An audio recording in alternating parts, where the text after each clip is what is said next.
सजदा मेरा सजदा, मेरा सजदा या हुसैन। मौलाना कल्ब जवाद साहब आपसे मुखातिब थे। जो काम हुआ है, जो फतेह हुई है, वो पूरी कौम के लिए है।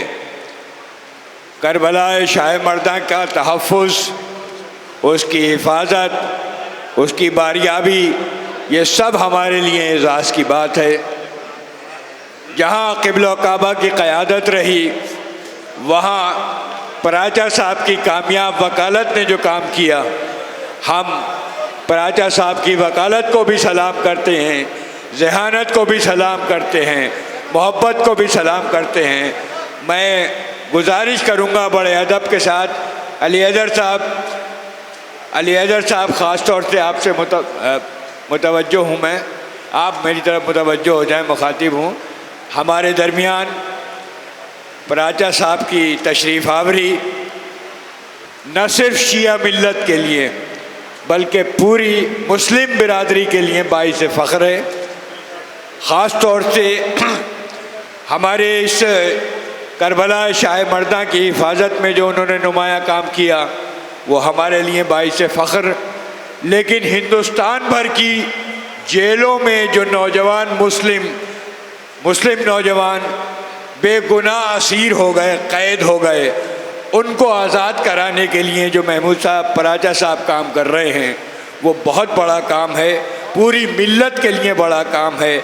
आज वो मंगलौर की सरज़मीन पर तशरीफ़ लाए, हम उनका इस्तक़बाल करते हैं। हम ये चाहेंगे कि चंद कलिमात हुसैन की महफ़िल में, हुसैन के दरबार में आके, हुसैन की दुआओं में, हुसैन के साए में वो भी पेश करें। जनाब महमूद पराचा साहब बारगाह हुसैनी में अपने जैसे चाहें, जिन अल्फाज में चाहें, मौला को खिराज अक़ीदत पेश फरमाएँ। हाज़रीन, अस्सलामु अलैकुम वरहमतुल्लाह। इससे पहले कि मैं आप लोगों की खिदमत में कुछ अर्ज़ करूं,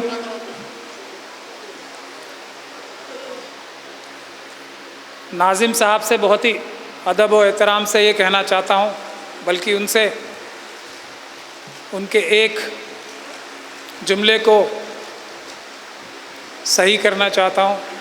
उन्होंने ये फरमाया कि करबला की हिफाजत के लिए मैंने या अंजुमन हैदरी या मौलाना कल्ब जवाद ने कुछ किया। ये बहुत ही गैर मुनासिब जुमला है। हम ज़र्रा क्या आफ्ताब की हिफाजत कर सकता है? हम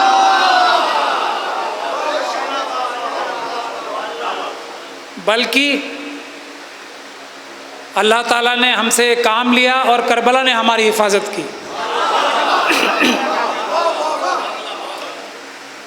और अगर करबला हमारी हिफाजत में नहीं होती, हुसैनियत हमारी हिफाजत में नहीं होती, तो शायद जो ये नामुमकिन था, जो पूरी दुनिया जिस काम को नामुमकिन मान रही थी, वो मुमकिन हरगिज़ नहीं होता। और हम लोग यहाँ आपके सामने सुरखरू नहीं खड़े होते, हम लोग शायद सरज़मीन करबला में दफन हो चुके होते। इतने ख़तरात, इतनी मुश्किलात थीं, लेकिन सिर्फ़ और सिर्फ ये पूरे ईमान के साथ मैं बात अर्ज़ कर रहा हूँ आपके सामने, सिर्फ़ और सिर्फ करबला की हिफाजत थी जिसकी वजह से हम सुरखरू हुए और जीते।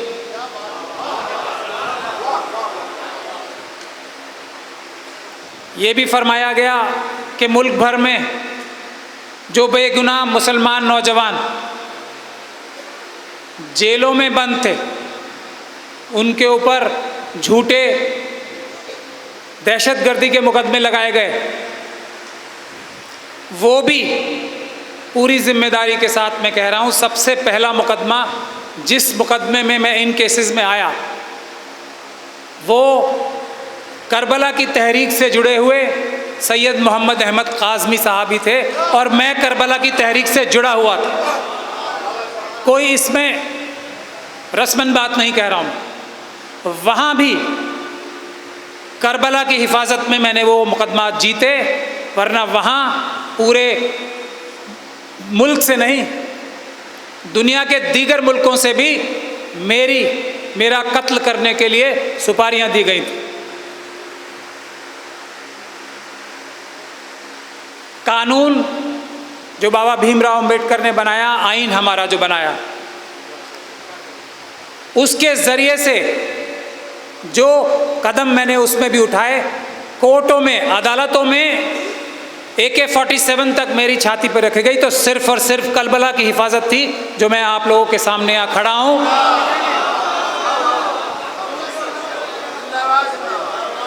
जो डर नाम की चीज़ मुझे छू कर नहीं गई, वो सिर्फ और सिर्फ करबला की मेहरबानी से, उसकी हिफाजत से। या अली, लब्बैक या हुसैन, लब्बैक या हुसैन, लब्बैक या हुसैन, लब्बैक या हुसैन, मोहम्मद वाले मोहम्मद।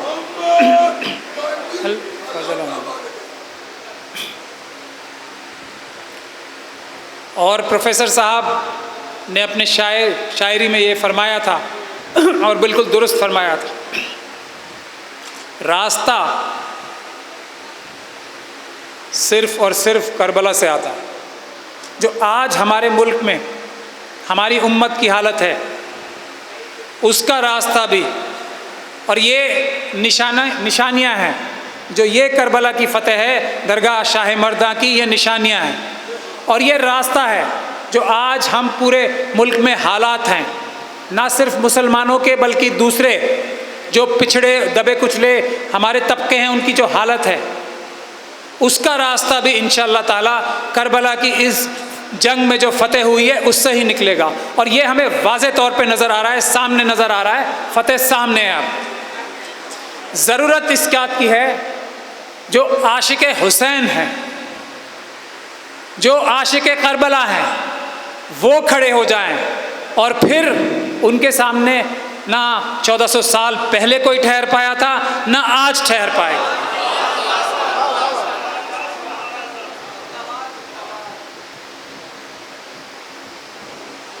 मौलाना कल्बे जवाद ने, और मुझे हसद होती है अहले बैत के जो आप लोग हैं उनसे, कि काश अहले सुन्नत के पास भी एक ऐसा मजहबी रहनुमा होता।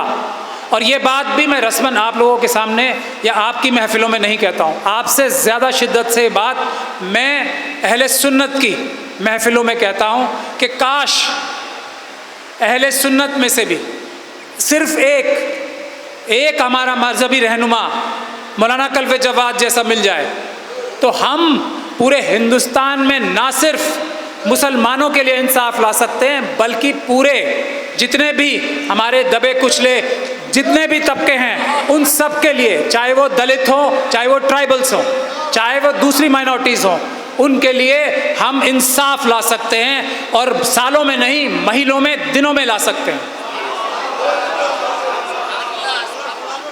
मौलाना कल्बे जवाद हमारे मुल्क का सरमाया है। मैंने और भी मज़हबों के मजहबी रहनुमा देखे हैं, उनमें भी मैं बहुत लोगों के बीच में काम करता हूँ, अलग अलग तबकों के बीच में, ख़ास तौर पे जो SC कम्युनिटी है उनके भी बहुत मजहबी रहनुमा मैंने देखे हैं। लेकिन मौलाना कल्बे जवाद जैसा मुझे दूसरा मजहबी रहनुमा या रहनुमा नहीं मिला, जो इतनी बहादुरी से, इतनी उनकी एक तो बहादुरी, सिर्फ एक उनकी काबिलियत है, और वो मैं समझता हूँ शायद उनकी जो खासियतें हैं उनमें सबसे छोटी खासियत उनकी बहादुरी है। जिस साफगोई से वो चीज़ें देखते हैं, जिस साफगोई से वो डायरेक्शन तय करते हैं, वो बहुत कीमती है। आप लोगों की सबसे ज़्यादा जिम्मेदारी है कि इनको आप सब लोग पूरी ताकत से सपोर्ट करें, ताकि ना सिर्फ ये अहले बैत को रास्ता दिखा सकें, बल्कि पूरी मुस्लिम कम्युनिटी को हिंदुस्तान की रास्ता दिखा सकें, ऐसा मैं आप लोगों से गुजारिश करता हूं कि इनकी पूरी मजबूती के साथ हम सबको साथ देना चाहिए। इनके ऊपर भी बहुत हमले होते हैं, इनके ऊपर भी बहुत तनकीदें होती हैं, इनके ऊपर भी बहुत हर तरह की प्रेशर होता है। तो मैं आप लोगों से बहुत ही आजिज़ाना मुअद्दबराना गुजारिश ये करना चाहता हूँ कि इनको कम से कम हिफाजत से रखें, इनके ऊपर कोई उंगली ना उठाए, ये हम सब का फ़र्ज़ है। पूरी जिम्मेदारी के साथ मैं ये बात बोल रहा हूँ। ज़्यादा आज टाइम नहीं है, नहीं तो बहुत सारी बातें आपको मैंने तो करबला के दौरान जो मुहिम चली है उसके दौरान देखा है, जब हम सब लोगों की हिम्मतें टूट जाती थी और हम लोग काफ़ी अपने आप को बहादुर समझते हैं और डरते भी नहीं। तो मौलाना खुद लखनऊ से चल के पुलिस स्टेशन तक में आए हैं। जब हमारी माओ बहनों को पुलिस स्टेशनों में गिरफ्तार कर लिया गया तो मौलाना खुद रात के 3 बजे तक उनको छुड़ाने पुलिस स्टेशन तक गए। कौन सा ऐसा कायद है, मैं पूरे हिंदुस्तान में जानना चाहता हूँ, कौन सा ऐसा कायद है जो ये काम करेगा? बहुत कीमती हैं ये, बहाने करते हैं लोग। मैं आ तो जाता मगर फ़ोन नहीं उठा पाया। कौन सा ऐसा वक्त है, यहाँ पूरी अंजुमन हैदरी बैठी हुई है, कौन सा ऐसा वक्त है दिन के 24 घंटे में जब मौलाना ने फ़ोन नहीं उठाया? एक बहुत अच्छा तरीका होता है, फ़ोन ही नहीं उठाते लोग, कि फ़ोन बार बार आ रहे हैं तो इसका मतलब कोई मुसीबत है तो फ़ोन ना उठाओ।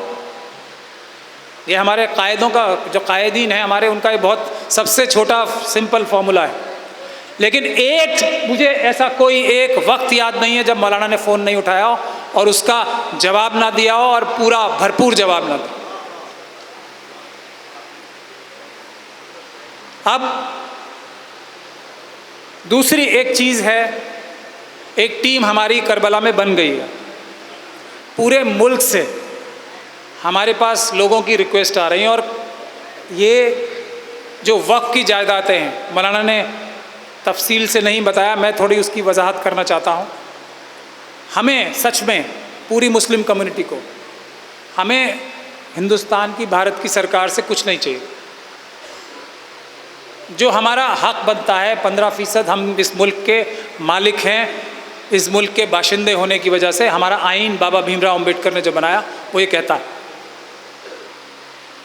लेकिन हमें वो 15% भी नहीं चाहिए। हमें अपनी पूरी तवज्जो वक्फ की जायदादों पे देनी चाहिए। हमारी हर मुसीबत, हर परेशानी का हल वक्फ की जायदादों में हमारे बुज़ुर्ग हमारे लिए छोड़ गए। हमने आज़ादी के बाद दोनों हाथों से वो लुटाया, बहुत बेदर्दी से दोनों हाथों से लुटाया है। लेकिन आज भी हमने जो सर्वे किए हैं अभी, और वो बहुत ही सरसरी सर्वे हैं, 50 लाख करोड़ की वक्फ की जायदादें आज भी हमारे मुल्क में मौजूद हैं। हमारे मुल्क की जीडीपी 17 लाख करोड़ की होती है। जो टैक्स कलेक्शन वगैरह होता है एक साल में, ज़्यादा से ज़्यादा 15-16 करोड़ का होता है। पूरे मुल्क भर में जो टैक्स कलेक्ट होता है, इससे पूरा मुल्क चलता है, सब कुछ चलता है। 50 लाख करोड़ की जायदादें वक्फ की आज भी बाकी हैं।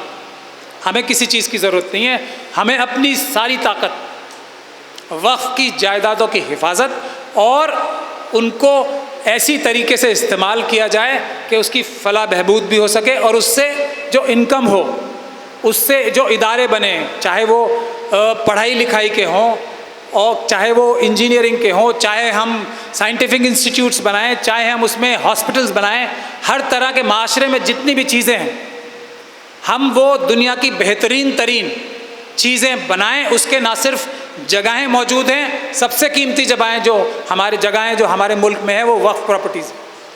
किसी भी शहर में चले जाइए, किसी भी गांव में चले जाइए, किसी भी स्टेट में चले जाइए, सबसे कीमती जगहें वक्फ की हैं। तो अगर हम अपनी पूरी ताकत अपने जो दूसरे मसाइल हैं उनको छोड़कर वक्फ पे लगा दें, तो हम लोग चंद सालों में इस मुल्क की सबसे ताकतवर कम्युनिटी बन जाएंगे, और हमारे वसाइल से ना सिर्फ हम मुसलमानों का भला करेंगे बल्कि जो दूसरे, जिनके लिए मैं बार बार आपसे गुजारिश भी करता हूँ, वो भी मज़लूम हैं, जो हमारे SC और ST समाज के लोग हैं, उनकी फलाह बहबूद के लिए भी हम गवर्नमेंट को ग्रांट इन एड दे सकते हैं।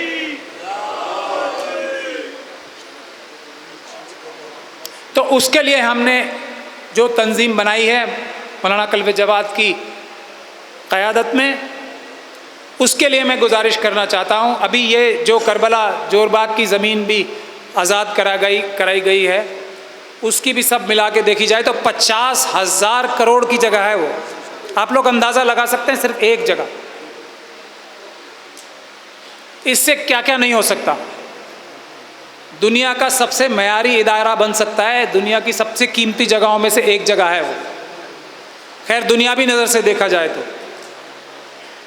और उस जगह का जो नाम है, तो उसके लिए हर इदारा जो बनेगा वहाँ पे ईमानदारी के साथ, ईमान के साथ, उसके लिए कहाँ से मदद आएगी मुझे बताने की ज़रूरत नहीं है। उसकी कामयाबी की गारंटी तो उसके नाम में ही है।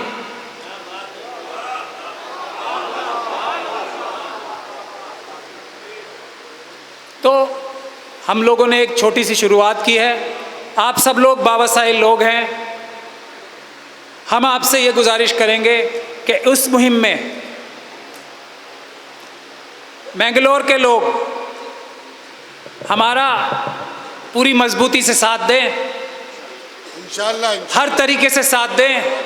हम ये गुजारिश जहाँ जहाँ भी जा रहे हैं हम लोग, हमें जो आप ज़रा नवाजी हम लोगों की कर रहे हैं, उसका सबसे अच्छा तरीका यह है कि इस वक्फ की मुहिम में यहाँ की जायदादें आज़ाद कराने के अलावा आप लोगों तो ऐसे लोग हैं जिनसे हम ख़ास तौर पर अली साहब आपसे भी गुजारिश कर सकते हैं कि हमें दूसरी जगह भी मदद करें। हमें हर जगह वकील चाहिए अच्छे अच्छे, हर जगह ऐसे कायद चाहिए, लीडर चाहिए जो कि मुजाहरे कर सकें, जो कि एक साथ होकर हमारी स्कीम्स में हमारी मदद कर सकें। इंशाअल्लाह पढ़े लिखे लोग भी चाहिए जो हम जो ज़मीनें आज़ाद कराएं उसके लिए हम हर जगह कमेटी बनाएंगे ताकि वहाँ पे कोई एक फलाह बहबूद का काम हो सके ट्रांसपेरेंट तरीके से।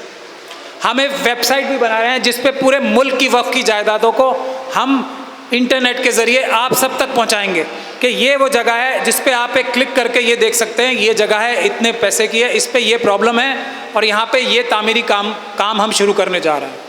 इस बात से बिल्कुल मत घबराइए कि वक्फ बोर्ड हमारा साथ नहीं देंगे। जो हमारे दूसरे कायद हैं या मंत्री संतरी जो भी लोग हैं, करबला ने ये साबित कर दिया, इसमें हमारे वक्फ बोर्ड भी खिलाफ था। साहब इंशाल्लाह आपके इस ख्वाहिश को पूरा किया जाएगा। तमाम मोमिनीन आपकी बात से बिल्कुल मुत्तफिक हैं और बहुत बाअसर आपकी ये तकरीर, हम बहुत ही मुतासिर हैं आपकी शख्सियत से। आप जैसे बहादुर लोग अगर हिंदुस्तान को मिल जाएं तो मैं समझता हूँ कि गांधी जी ने सही कहा था कि अगर मुझे 72 इमाम हुसैन जैसे साथी मिल गए होते तो मैं 24 घंटे में हिंदुस्तान आज़ाद करा लेता। आपकी बहादुरी की हम तायद भी करते हैं और बेशुमार दुआएं हमारी आपके साथ हैं। बहुत बहुत शुक्रिया, बहुत बहुत शुक्रिया, बहुत बहुत शुक्रिया।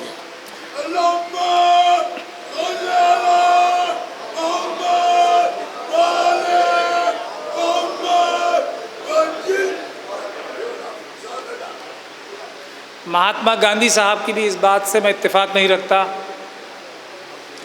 72 नहीं, हुसैन तो एक ही थे और एक ही काफ़ी थे। सिर्फ एक मुल्क को आज़ाद कराने के लिए नहीं, पूरी दुनिया को आज़ाद कराने के लिए एक ही हुसैन काफ़ी।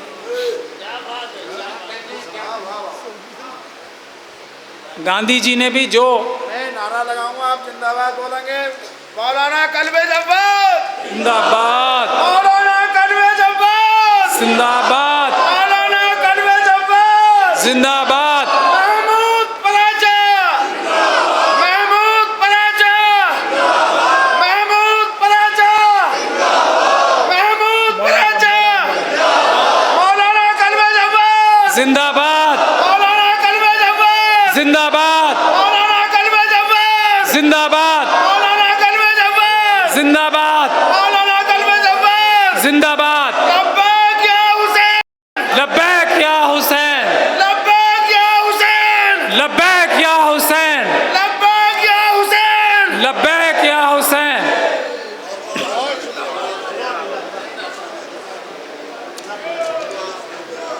मोमिनीन किराम, आप तमाम हजरात तशरीफ़ रखें। इंशाअल्लाह महफिल अपने तौर पर फिर वहीं से शुरू हो रही है। हम ये सारी वक्फ की मुहिम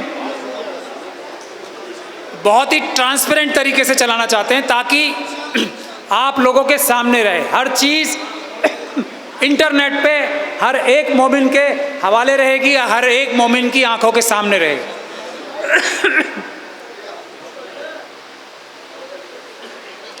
लेकिन आप लोगों की मदद की ज़रूरत है। अपने दिन में से आप लोग जो भी दूसरे काम करते हैं, हफ्ते में सिर्फ आप हमें 5 या 10 घंटे दे देंगे तो हम इस मुल्क में मुसलमानों की नहीं, हर मजलूम की तकदीर बदल देंगे इंशाअल्लाह।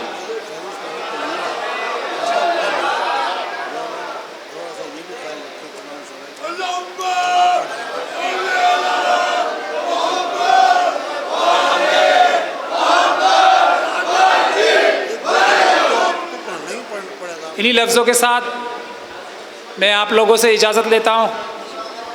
बहुत बहुत शुक्रिया, आप लोगों ने मुझे यहाँ बुलाया, इज़्ज़त अफजाई की, और आप लोगों का जोश देखकर बहुत हौसला अफजाई भी हुई। हम लोग बहुत जल्दी बॉम्बे में एक बहुत बड़ी जगह पे दूसरा कब्ज़ा कर रखा है। एक बहुत बड़े हमारे जो मुल्क के सबसे बड़े इंडस्ट्रियलिस्ट हैं, आज इस जगह से उसका ही ऐलान करना मैं मुनासिब समझता हूँ, क्योंकि आज दिन में एक जगह बात भी हो रही थी। जो एटिला है वो वक्फ की जगह पर है, बॉम्बे में मुकेश अंबानी की जो जगह है। तो मौलाना की इजाज़त से उसका भी ऐलान यहाँ से करना चाहेंगे कि हमारा अगला अहम निशाना करबला जोर बाग के बाद एटिला रहेगा इंशाअल्लाह, बॉम्बे में मुकेश अंबानी साहब का जो घर है।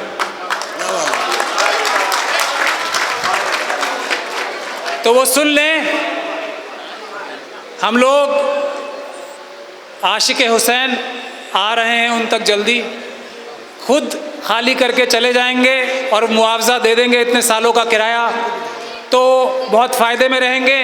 नहीं तो यहाँ जो हुआ है हश्र, जगह तो गई, करोड़ों रुपए का हर्जाना भी देना पड़ेगा। ये वार्निंग देने के साथ मैं आप लोगों से इजाज़त लेता हूँ। बहुत बहुत शुक्रिया। अस्सलाम वालेकुम।